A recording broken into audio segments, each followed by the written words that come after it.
अस्सलाम वालेकुम everyone, welcome back to my channel.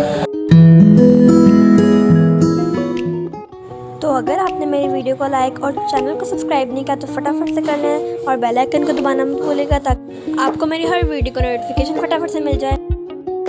अस्सलाम वालेकुम, कैसे हैं आप सब। तो आज हम लेके आए हैं कीमा करेले की रेसिपी, जो कि बहुत मज़े की बनती है और मौसम बहुत प्यारा हो चुका हुआ है, गर्मी काफ़ी कम हो चुकी हुई है, तो मैंने कहा चले क्यों ना कीमा करेले बनाया जाए। तो चलें वीडियो स्टार्ट करते हैं। तो यहाँ पे लिए हमने 1 किलो करेले, उनको हमने काट लिया है। करेलों को काटने से पहले मैंने धो लिया था।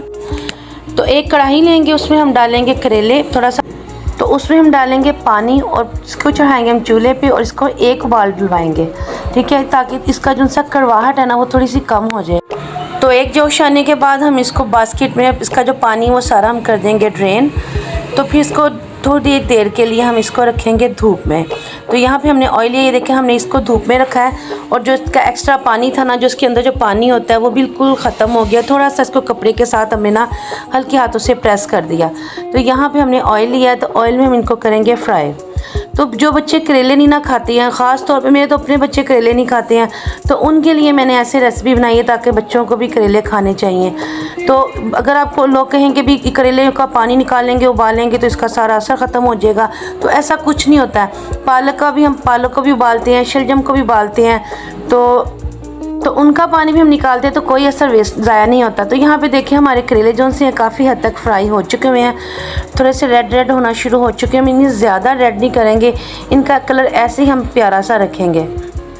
तो ये करेले खाने में बिल्कुल भी कड़वे नहीं बने, इनको बच्चों ने भी खाया, इंजॉय किया। करेले हमारे यहाँ पे फ्राई हो चुके हुए हैं, तो हम चलते हैं अपने नेक्स्ट स्टेप की तरफ। तो नेक्स्ट स्टेप है हमारा जी, हमने फिर दोबारा से ऑयल लिया है।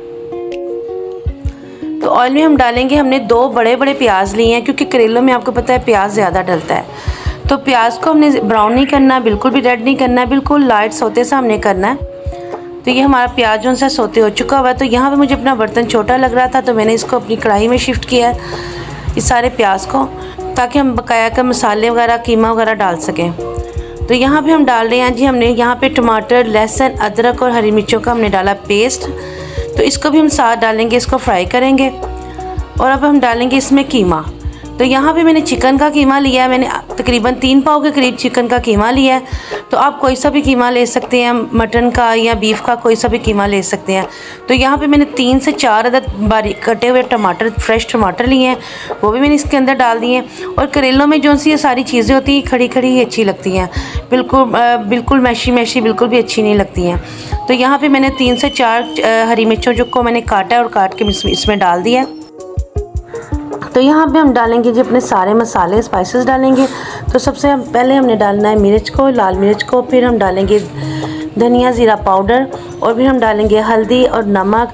और ये सारे मसाले आप अपने टेस्ट के मुताबिक भी डाल सकते हैं, ठीक है। तो यहाँ पे हम इसको दोबारा से करेंगे फ्राई, इसको भूनेंगे हम। और यहाँ पे हमारा कीमा जो सा हमारा भून रहा है, तो कीमे को हम भून रहे हैं ताकि इसका जो कच्चापन है, इसका कीमे को हम अच्छे से भूनेंगे ताकि जो हमारा कच्चापन है वो ख़त्म हो जाए। जो प्याज का, टमाटर का और मसालों का वो सब जो सा है वो इसका कच्चापन ख़त्म हो जाए और अच्छे से ये पक जाए, कोई भी चीज़ हमारी कच्ची ना रहे। तो यहाँ पे हम इसको थोड़ी देर के लिए लगाऊंगी दम, ताकि सारी चीज़ें पक जाएं, ऑयल ऊपर आ जाए। तो यहाँ पे हमारा ऑयल ऊपर आ चुका हुआ है। तो मैंने यहाँ पे, मुझे थोड़ी सी मिर्चें कम लग रही थी, मैंने थोड़ी सी काली मिर्च डाली है और थोड़े से रेड चिली फ्लेक्स डाले हैं। अब हमारा कीमा जो सा है वो बिल्कुल डन हो चुका हुआ है, बिल्कुल रेडी हो चुका है, इसके मसाले वगैरह बिल्कुल पूरे हो चुके हुए हैं। तो यहाँ पे मैं डालूँगी अपने जो फ्राई किए हुए करेले हैं वो डालूँगी। इन सारे करेलों को डाल के मैं इसको अच्छे से मिक्स करूँगी, और यहाँ पे मैंने मिक्स कर रही हूँ। तो मेरे बच्चे तो बिल्कुल भी करेले नहीं खाते थे, तो मैंने इस रेसिपी से करेले बनाए, तो बच्चों ने खाया, एंजॉय किया। और कह रहे थे कि मम्मा आइंदा भी आपने इसी रेसिपी से करेले बनाने, ताकि हम भी खा सकें करेलों को, क्योंकि ये बहुत कड़वे होते हैं, हमसे नहीं खाए जाते हैं।